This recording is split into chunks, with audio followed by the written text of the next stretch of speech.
All right, we're gonna go ahead and get started. First, I just want to thank everyone for coming and for our panelists to be here.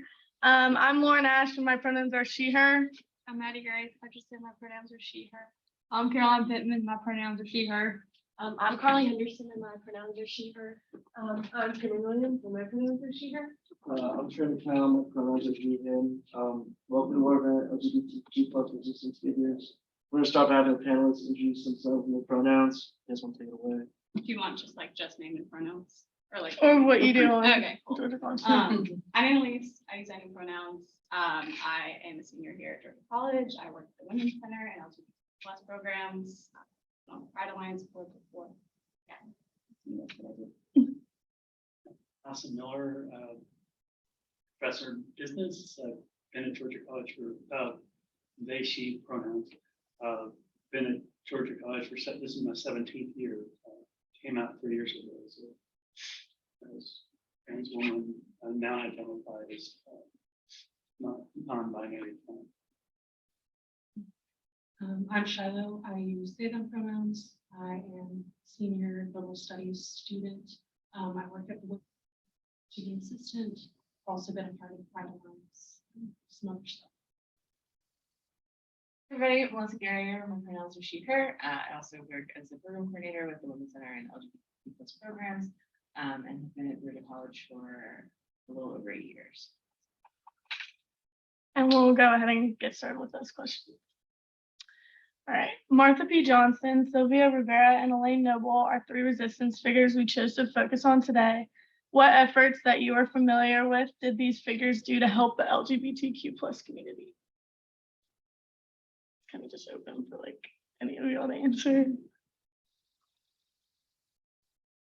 So Martha P. Johnson and Sylvia Rivera were known to be friends. They were 2 trans women living in the 60s through 70s and a little bit later on.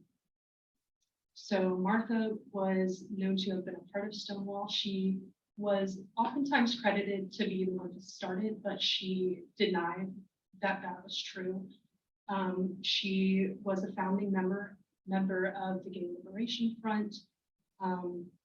She also, with Sylvia, co-founded the Street Transvestite Action Revolutionaries, or STAR, which was an organization focused on providing housing and support for homeless, queer, and trans youth.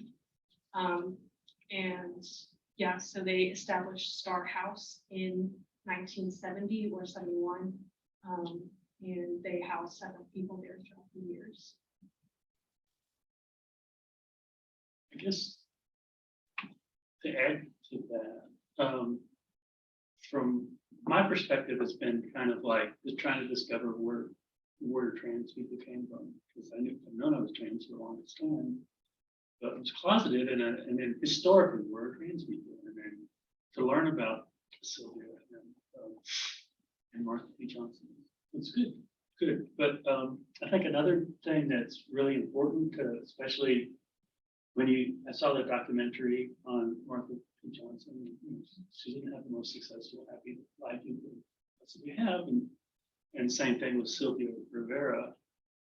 There's a clip that is from '73, I think, at the gay rights rally in New York City, and they didn't want to let Sylvia speak because they did.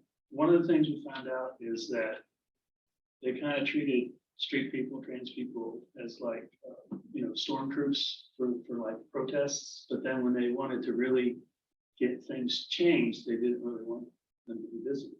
And so that speech is really heart-rending, but it kind of not only tells you the reality of things then, but also tells you the reality of things today. That to a large extent, LGBT is dominated by middle class white gay men, and that's so it's still to be trans, you're kind of in a position of they want to be helpful, but they really don't want you very visible because you're going to. Well, and the explicit thing there too was that Sylvia Rivera was a woman of color, right? And so I think one of the big things too that we can learn from her, as well as Martha B. Johnson, who's a Black woman, like the LGBT movements historically have been run by people of color, and often that gets erased. And so I think their stories, especially, yeah, that Sylvia Rivera clip is very challenging to watch because she's just basically up there and people are booing her and not wanting her to speak. And she's calling out like the racism within the community and the transphobia and things like that.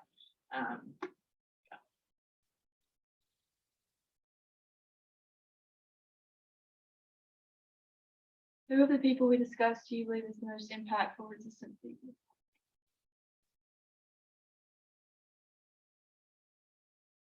What was the question again? Who of the people we discussed do you believe is the most impactful resistance figure? Hard question. So like one person, especially because our movements are largely collective, you know.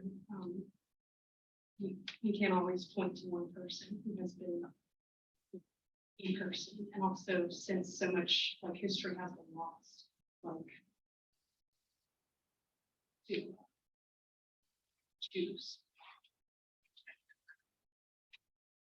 Also, Sylvia and Marsha, like, they were like this, like, they kind of went hand in hand. Their efforts were always coordinated together. So they were each other's sort of backup, I think. And so it's hard.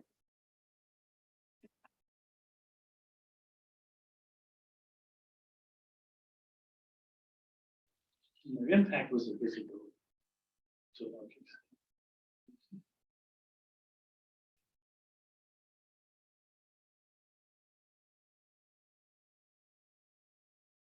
Right. Are there any other LGBTQ plus resistance figures that are important to you?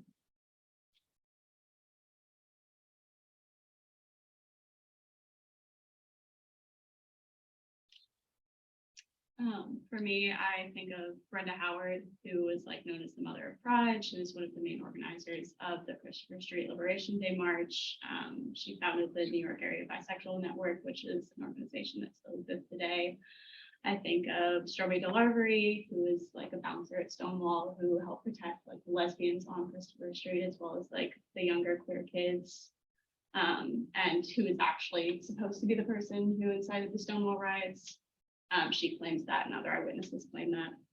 I think of Baird Rustin, who's like an unsung champion of the civil rights movement. He organized like a 1947 freedom ride that challenged segregation. And he, like, a lot of his philosophy inspired Martin Luther King Jr. So I think he's very important.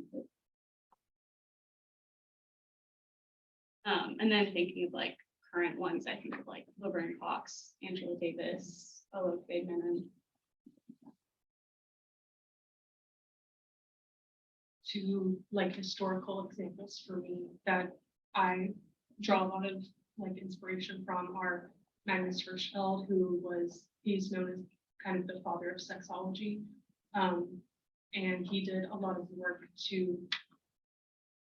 destigmatize being gay as a like mental illness or a disease.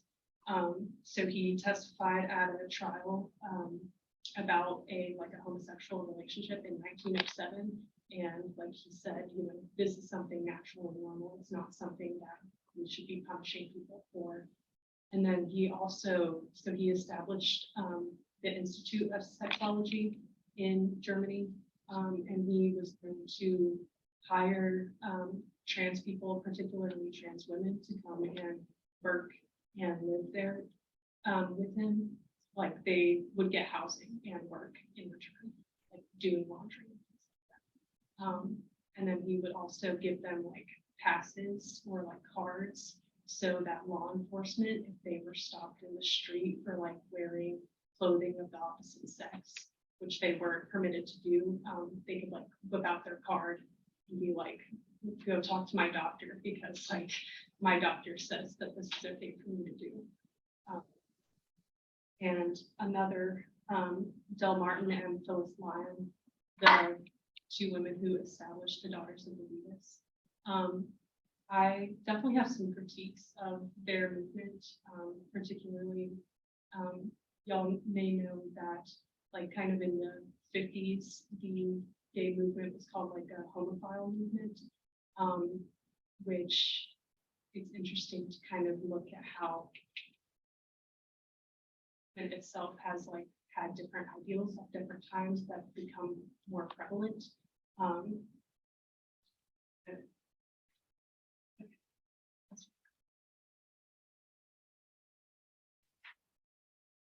As you think, oh, sorry, you can go ahead. Sorry. When you're talking historically, there's some things you might want to think about, like Herman Melville and Walt Whitman.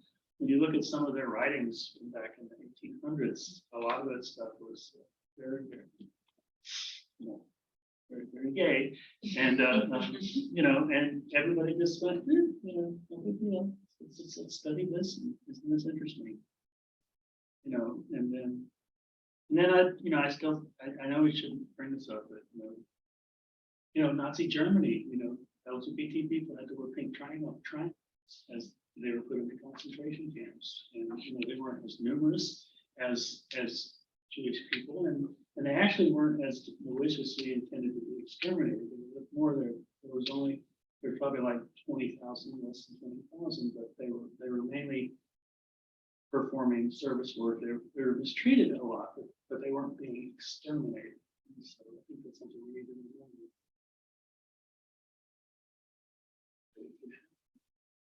And Research Institute was destroyed by the Nazis in several of his books, and like just tons of records that we will never have. Destroyed. He died in exile. Think about like Alan Turing, right? Who was responsible for decracking like one of the Enigma code, which was like the way that folks were trying to, or that they were communicating during World War II. And, you know, he also ended up like dying probably by suicide because of he was persecuted, you know, for being gay. And you know, years later, the government came back and was like, we made a mistake here. Very important figure. And then obviously we have to mention Audre Lorde, Black feminist, lesbian, warrior poet, who is just phenomenal, very prolific writer, poetry, and really important when we look at kind of intersectionality within the movement and her advocacy for Black women.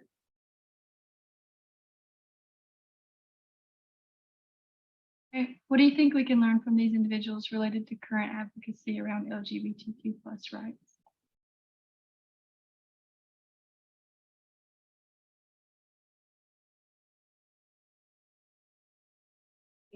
I mean, the importance of not listening to just the stories that often get told, right? The ones that are most often portrayed.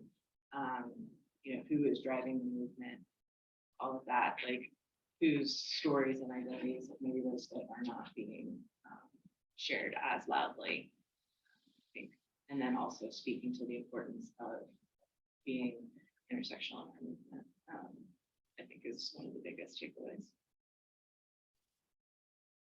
Hard because like they all have their own lessons that they teach us. But I think thinking of like Marsha and Sylvia specifically, I think, you know, they were so visible, like you were saying, in a time where that was so difficult to do.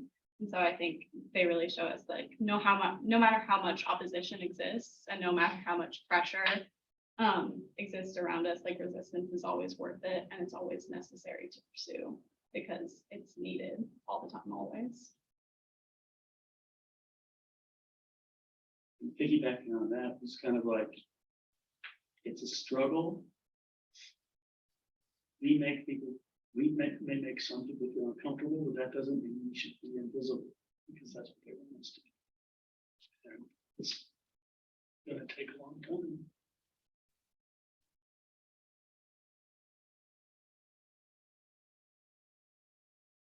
As you think about the more recent and current history of the LGBTQ+ rights movement, who do you look up to and why?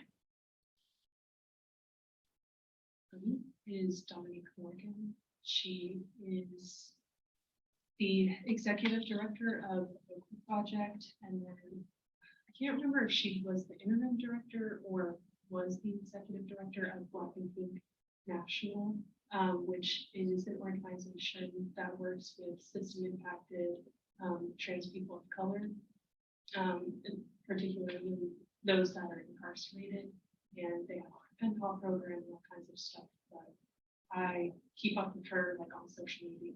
She is just really awesome, and I think she's doing it too. Annalise mentioned this person earlier, but Alakbed Menon is like one of my favorites. They are just a wonderful activist, and I think the thing that I appreciate about them the most is that they are so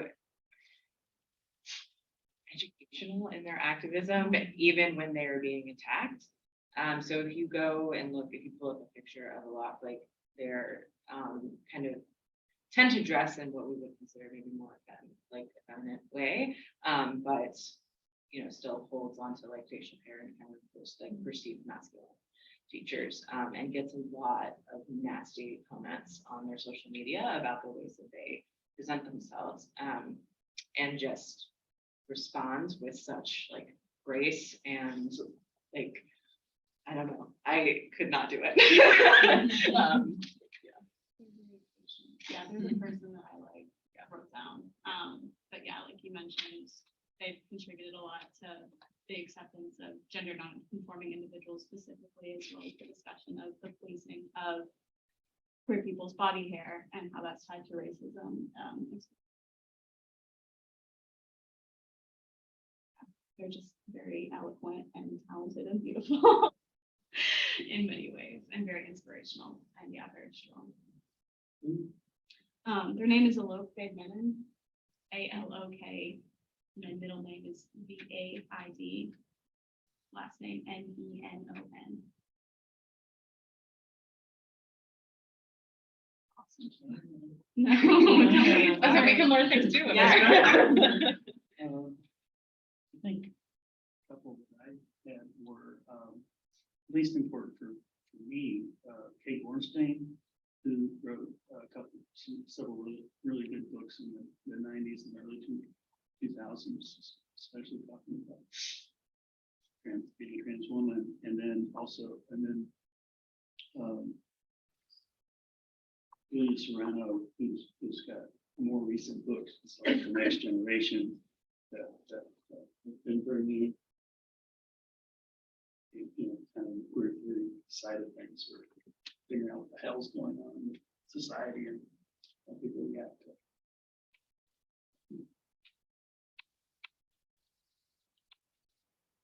I also wanted to highlight another turning point in the LGBTQ plus rights movement revolved around the 1998 murder of Matthew Shepard, a 21-year-old college student at the University of Wyoming. His murder prompted a new wave of activity around the creation of anti-hate crime laws and legislation, both at the state and federal levels. Here in Georgia, we didn't have any anti-hate crime laws until the summer of 2020. If anyone wants to speak on Matthew Shepard, provide a few more facts. Or if there are any up and coming LGBTQ resistance figures that are unknown.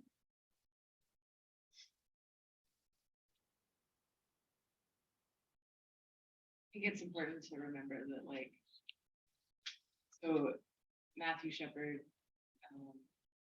you know, white gay kid that was horrifically murdered. And we won't go into necessarily the details here, because that's not the important thing, but just the things that came out of that horrific event of, you know, there's now a Matthew Shepard Foundation, and his parents are very active in trying to get hate crimes legislation passed, both like among states and also at the federal level. So if you see, you know, Matthew, I think his name is even attached to some hate crimes legislation. So just know that, like, that is the individual that this legislation is.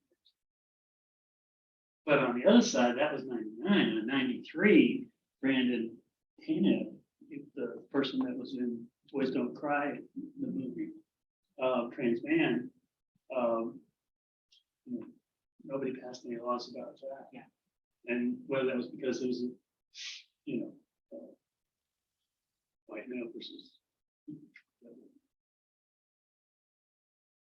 gay versus trans, I'm not necessarily saying that was it, or maybe just about the amount of money supporting what Right. reaction to it. Well, somebody got killed. And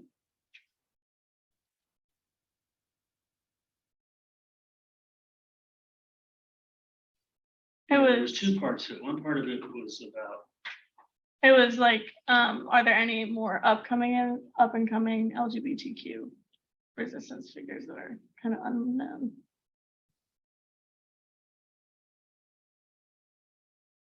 Gen Z.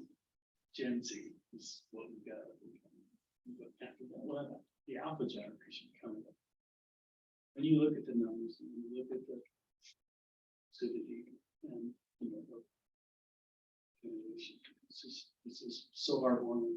And hopefully, change not only in LGBT areas, but in terms of,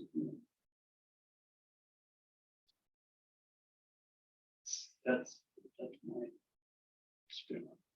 I think it's important to like, obviously, we're not at a point where we can like look back and be like, oh yeah, those were the people who were like super influential. Like we're still in it. And like for me right now, I think artists are a big part of it. So both like musical artists as well as like visual artists. I follow Barry Lee on Instagram, and they are a very talented non-binary artist that does visual art, talking about the intersections of their identity. Singers like Steve Lacy and like Blood Orange and Kim Petras and a bunch of other singers like that have been really influential in making like me feel at home in my identity, as well as like pushing the conversation about queer and trans rights into the mainstream. I think drag performers are a big thing to mention. Gottmik and then Mother Birdie are two people who come to mind when I think of. And so I think it's about like, the people who are contributing to these issues and the discussion around these queer issues are out there. They're just, not being amplified so much because they're still alive, and also because they don't have like that history and that past to uplift and support them. The person I wrote down to talk about, and I don't know if they'd be considered up and coming because they kind of have their moment, but important to talk about, especially at the school that we're at, is Skylar J. And so Skylar, if anybody watches Queer Eye, the new seasons of Queer Eye, when they were in Georgia, the first episode was with Skylar. And Skylar was actually responsible for basically suing the USG, so the University System of Georgia, to get trans health coverage like covered by our insurance, and won. And so, that was because of them that like faculty and staff within the university system are now able to have health insurance policies that, cover transition related care. So I think that was a unknown kind of, but like really relevant to where we are, right? I was just working in Athens. Skylar was there Yeah. in 2018. Yeah. Before I was thinking of it. And then it happened in 2009. Yeah. I don't remember who said this earlier, but whoever said that, like, sometimes visibility is our resistance. That's what comes to mind here for me, because like I follow so many queer and trans people that I've never met before on social media, and just like getting to see like their art or their writings, or like just watching their lived experiences, and then also like knowing other people are seeing that too. That to me is something I think that is becoming really important in like expanding people outside of the community, like them getting the benefit of visibility and learning. Also people that every day get up and live their lives and realize that it's not going to necessarily be a good day. Do it anyway.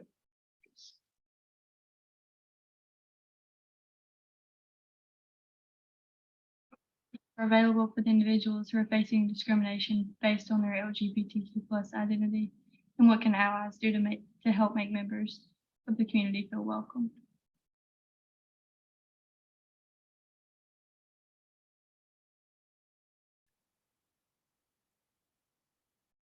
Students and faculty here. Sort of people thinking about coming out. Talk to us and try to figure some things out if you need.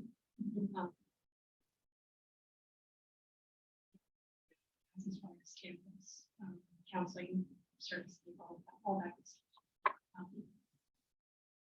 Dr. Sasha, someone on the flash show, like, how girls get support, talk, listen, and possible invitation. So it's not remember. OIE at GC. So, you know, especially when it comes to discrimination kind of stuff, you know, LGBT programs can help, like, how do you navigate that? But also if you want to take like some action on it, OIE or folks that you want to.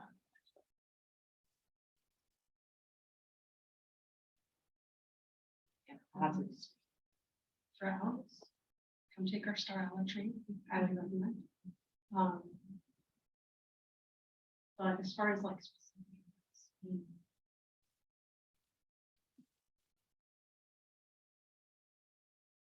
I mean, a couple other things.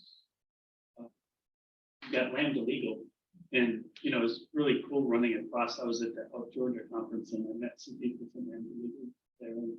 And then I was at Pride a couple weeks ago, and I'm in the Atlanta Freedom Band, and we had a booth, and right next door was the Lambda Legal booth, and there was Dan. yeah. It was like, awesome. It's just like, and my point is, get the network.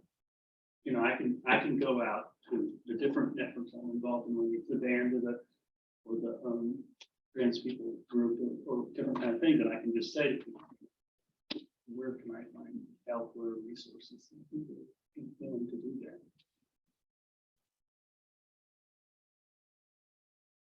Also, yeah, for allies, I would say just like listen if somebody comes out to you, ask questions respectfully, and keep an open mind. Like embrace fluidity or instability that may come along with your friends. I think sometimes it may be confusing if your friend is like, I'm bi, and then they may be like, oh my gosh, I was wrong, I'm a lesbian, and like don't be like freaked out by that, because like it's a process and you're like, we're all just trying to figure it out the best we can. So don't let that throw you off. Just continue to be supportive. I'm saying related to that, like trust that people know themselves. Right? Like I think a lot of times, a lot of like legislation and even just like negative conversations that happen towards the community seem to be kind of coming from this place that like those people do not exist, or that like they're making it up, or they're confused, right? Just know that people know who they are better than you do. That's why we call it transitioning. Yeah. So, you know, if you're transitioning, you may have decided, oh, this is it, and then, you know, you change your pronouns again. And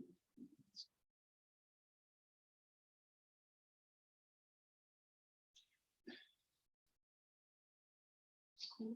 When you hear something you don't know, like not that what you read on there is always going to be like what a person who identifies as that is going to define it as, but it can be a good like base starting point if you're like, oh, what's demisexual mean?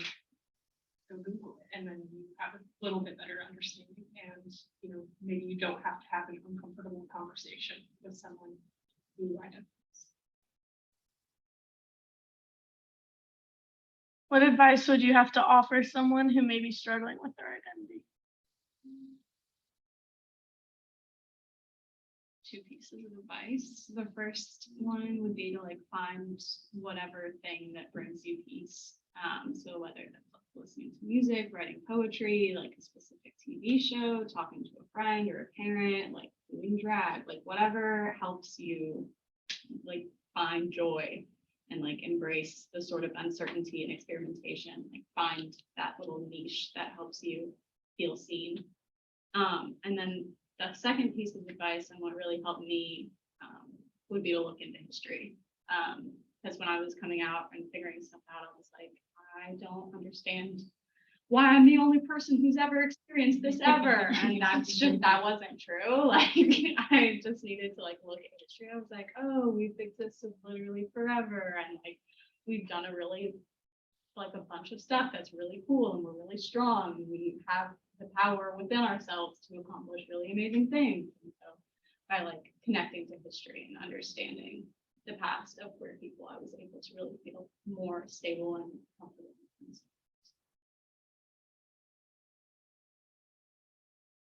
For me, I would say try new things and like don't limit yourself, because sometimes when you're having a lot of those questions, like, oh, I don't know what I'm doing or identify, like sometimes you just need to like experiment a little bit. And I don't mean that in like a sexual experimentation way necessarily, but like don't close yourself off to possibilities because you think one thing is true.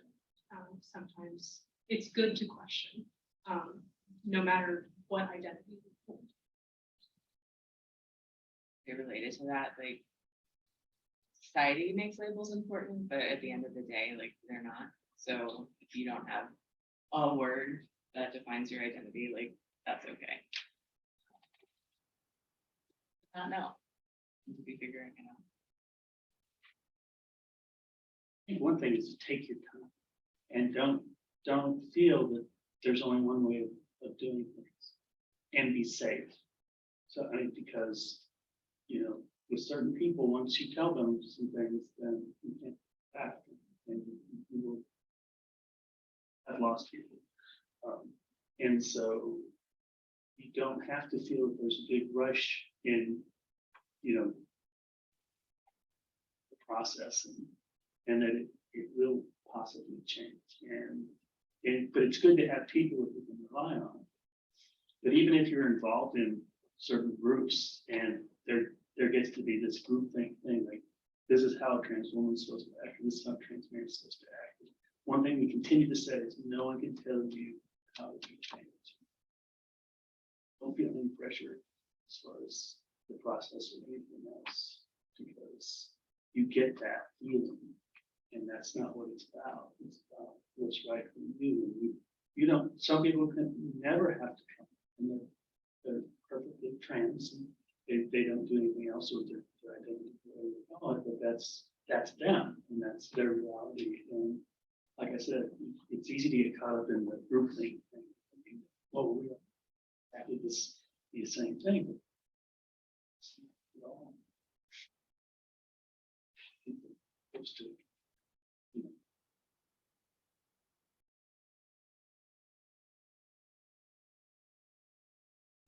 Last question, what do you think can be done to help decrease discrimination against the LGBTQ plus communities? I think this brings it back to like what we were talking about, intersectionalism, right? Because queerphobia is tied into and is promoted alongside other forms of oppression, such as racism, such as fatphobia, such as ableism. So in order to end discrimination, we have to get people to dismantle all of those belief systems and not just them, which is much more difficult. But I think where that dismantling starts is with education. So reading books by queer authors, going out and actually having conversations with trans people that exist in your community, getting offline and like looking around where you live and being like, how are queer people disenfranchised here? And like, what do the most disenfranchised queer people look like? And like, what does that mean? And asking yourselves this question, doing that work. I also say education and earlier, right? Like, you know, we talk a lot about sex education in the center, and you know, we know that that already is abysmal in a lot of places, and like is not inclusive of LGBT identities, right? So I think, you know, with the reformation of sex education in general, to also then include in different like age appropriate ways the different ways that, families can exist, and the ways that, people can exist, and live their lives, like, when we start younger, it's a lot easier to, instead of being like faced with this information at an older age, when you've already kind of like settled into some of those beliefs and such.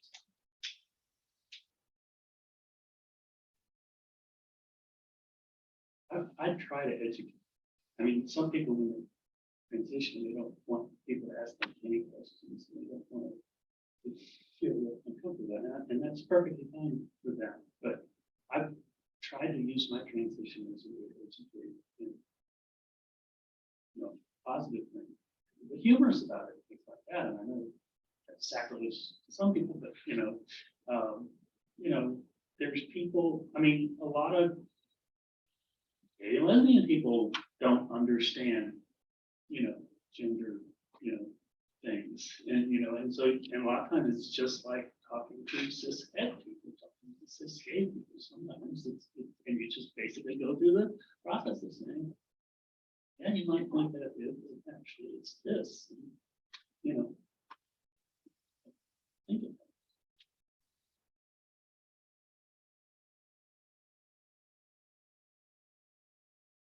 All right, and I'd like to now open up the floor to any questions from the audience.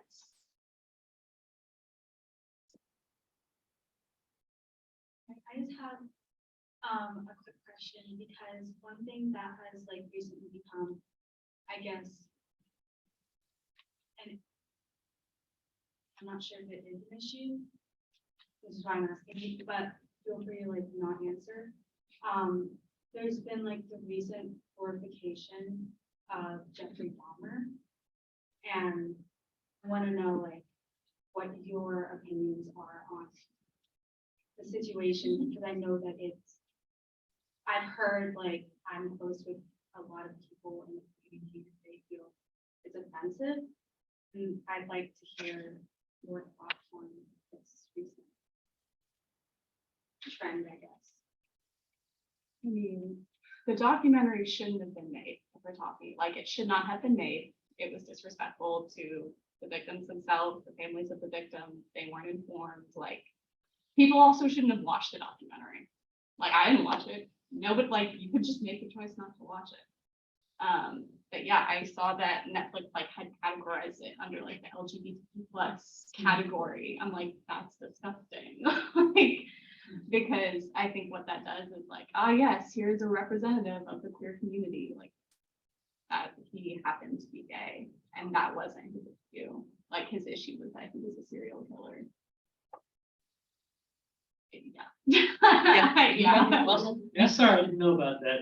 So Netflix gets another strike. Yeah. I boycotted them for like 7 months after the Dave Chappelle thing, and finally they snuck back in so I could watch it. I mean, I'm over the glorifying of serial killers anyway. Right. Like, I think that, maybe we can learn some things, but like, we don't need to sensationalize the murders of queer folks who were largely people of color also, right? And I think it's just, I think things get made about all sorts of tragedies. So it's hard for me to, say that this is a line when like movies still get made about like 9/11 or like other tragedies throughout the world. 9/11 is just one that comes to mind because of middle school and like education. So it's hard for me to delineate one there sometimes, but I also definitely victims' families need to be asked. Like, that is just really messed up to me. Yeah, I think it's a lot more complex than what I tend to hear from people.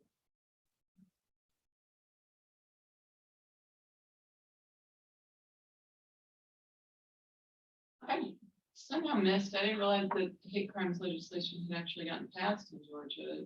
Can anyone provide some context? How did that happen? It was following. Oh, okay. Yeah. Maybe I don't know, I guess I forgot, or, Yeah. yeah. So it was That makes propelled by race-based crimes, and those. Oh, I characters. remember, they snuck it in with, something else. And it Yeah. does include, gender identity and sexual orientation. That's right, okay. That makes sense.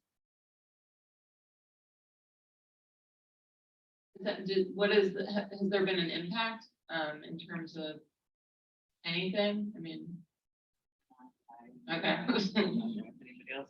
Yeah, Yeah. I mean, as far as like impacting the like actual violence that happens, not that I've seen, because I was just researching for Trans Day of Remembrance, which is next month. And like the numbers. Has anyone been prosecuted under that? So For genders. I don't think it's, I think it's in the comes under consideration. Oh, okay. And they're considering it, I think the first potential folks would be the folks who, did the mass shootings at the spot. Oh, yeah, So okay. I think that's when it's the first, like. It might actually be. I know, hate crimes legislation is, it's so hard to pull on, like, because you have to prove without like Mhm. a shadow of a doubt that it was motivated by, you know, hatred towards a certain identity group, and that was there from the beginning, and all of those kinds of things. And then it also, you know, upholds the state as the. Yeah.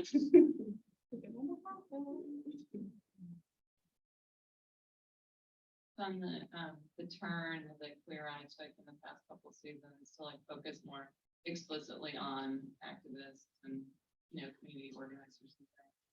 I mean, I guess the answer is obvious, but do you have anything that's not obvious to say? Okay. I haven't seen like the most recent season. I feel like I watched up until like season 3. I think it's cool though. I think it's also interesting with like JVN being more open about like their gender queer identity and like that being more of a conversation. Because like for me as a person who uses any pronouns, they were like another person who was like one of the first people who I saw use any pronouns. I was like, oh wait, that's like really cool. And like they can present this way and behave this way, but also still use like all the different pronouns and it not be like an issue. So I think that like visibility thing has been pretty cool. I just watched the Scout episode. Well, they had been just doing the generic, you know, what they've done in the past, with the past version of it, with like the random people. And it seems like the last season or two was like they're very intentional. But They were picking selecting. folks who help them to give back to their. Yeah, yeah, which is really cool. Yeah.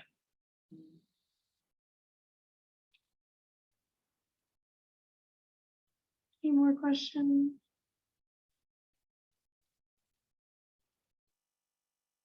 All right, well, I just want to thank everyone for attending and thank you, our panelists. You guys were so awesome.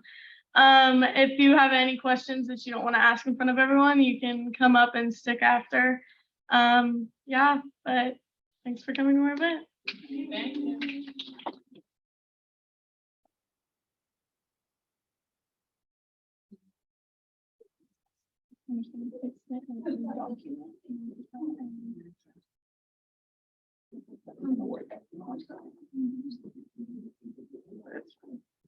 Well, I know we'll just say our presentation got a little messed up.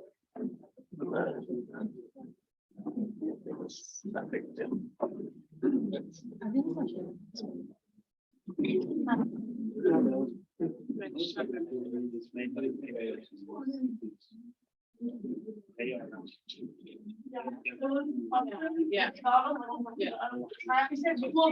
Yeah. Yeah, no. I was like, and I was like,